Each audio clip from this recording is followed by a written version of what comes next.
পুরা হয়েছে।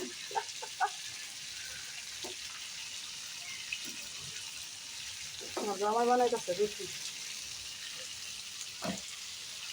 দাও দাও। এই যে মিষ্টি কুমড়া বাজি চিংড়ি মাছ দিয়ে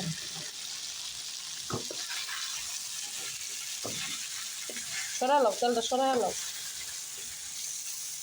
তো আর কি করতেছ তুমি এটাতে? আমি খামু না।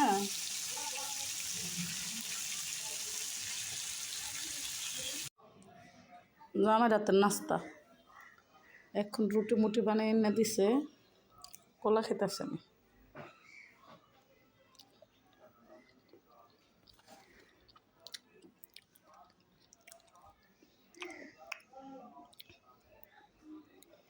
তো খাই, সবাই ভালো থাকেন, আল্লাহ হাফেজ।